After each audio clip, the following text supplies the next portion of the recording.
Alors bonjour, mon propos vise à faire suite à celui de mon collègue le professeur Lacaze avec qui je suis entièrement d'accord. Alors je vais ici insister sur les points qui me semblent particulièrement importants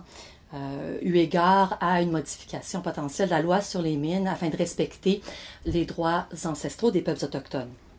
Alors, tel que le soulignait le professeur Lacaze, tout en présentant des avancées importantes à plusieurs égards, les modifications récentes apportées à la loi sur les mines du Québec restent largement insuffisantes dans l'optique de protéger et de mettre en œuvre les droits constitutionnels que plusieurs peuples autochtones du Québec possèdent ou revendiquent à l'intérieur des frontières de la province, que l'on pense aux Inuits, aux Atikamekw ou aux Algonquins. En particulier, le fait que la loi sur les mines continue de permettre aux entrepreneurs miniers d'acquérir de manière unilatérale des claims sur des terres revendiquées en vertu d'un titre ancestral, et ce, sans possibilité de consultation et d'accommodement raisonnable avant l'enregistrement du claim, rend le régime minier particulièrement vulnérable à une contestation judiciaire fondée sur l'article 35 de la loi constitutionnelle de 1982. De fait, par analogie avec le raisonnement de la Cour d'appel du Yukon dans l'affaire Ross Dene First Nation, les tribunaux du Québec pourraient très bien être amenés à conclure que le régime législatif qui encadre l'acquisition des claims miniers au Québec est fondamentalement incompatible avec l'obligation qui incombe à la province de consulter et d'accommoder les peuples autochtones concernés. Qui plus est, le fait que la plupart des travaux d'exploration minière ne soient pas assujettis à un régime gouvernemental d'autorisation préalable, par exemple un système de permis, rend illusoire la mise en œuvre par la province de son obligation de consultation et d'accommodement, et ce dans tous les cas où des activités d'exploration, qu'il s'agisse par exemple de travaux d'excavage ou de creusage de tranchées, sont susceptibles d'avoir des effets préjudiciables sur les activités traditionnelles des peuples autochtones qui pourraient constituer des droits ancestraux au sens de l'article 35 de la loi constitutionnelle de 1982. Or, suivant les développements récents dans la jurisprudence constitutionnelle en matière de droits territoriaux des peuples autochtones,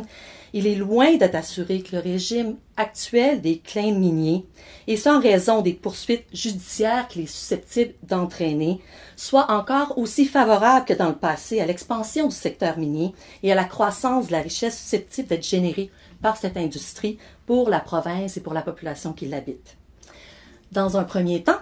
les compagnies minières ont grandement intérêt à ce que l'État entretienne des relations saines avec les peuples autochtones et qu'il respecte son obligation constitutionnelle de les consulter et de les accommoder.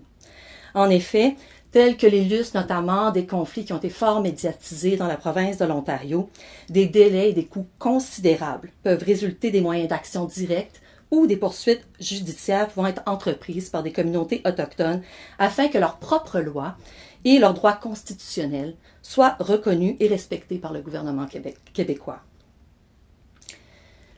Les manquements par la province à son obligation constitutionnelle de consulter sont également susceptibles de coûter très cher, non seulement sur le plan du développement de relations saines et respectueuses avec les peuples autochtones, mais également pour le Trésor public qui devra essuyer la facture de poursuites judiciaires très coûteuses.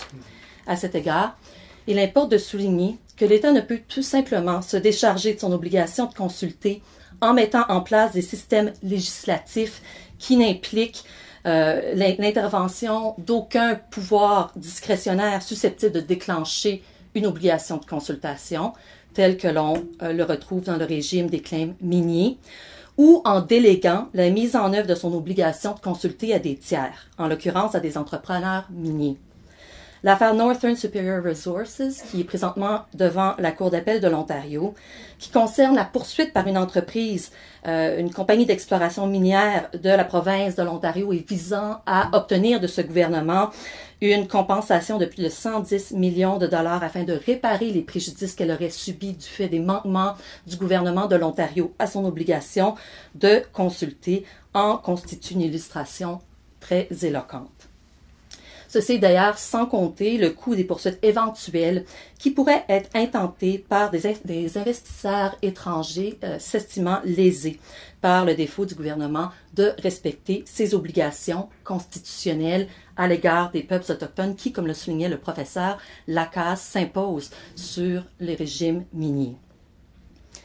Alors, afin d'éviter les contestations judiciaires visant à remettre en question la validité même du régime d'appropriation unilatérale des claims prévu par la loi sur les mines du Québec, sinon à sanctionner des violations à l'obligation de consultation et d'accommodement, le Québec a tout intérêt à revoir les régimes encadrant l'acquisition des claims et la réalisation des activités d'exploration minière de manière à s'assurer de pouvoir respecter ses obligations constitutionnelles à l'égard des peuples autochtones. Il pourrait, à cet égard, s'inspirer du gouvernement du Yukon afin de suspendre l'acquisition des claims partout où est revendiqué le titre ancestral sur le territoire du Québec, et ce, jusqu'à ce que les peuples autochtones concernés aient dûment été accommodés et consultés. Une telle mesure permettrait d'assurer un développement minier plus respectueux des normes internationales et du droit canadien relatif aux peuples autochtones, et plus respectueux des ordres juridiques autochtones qui, depuis plusieurs centaines d'années, régissent les relations que les peuples autochtones entretiennent avec leur territoire. Merci.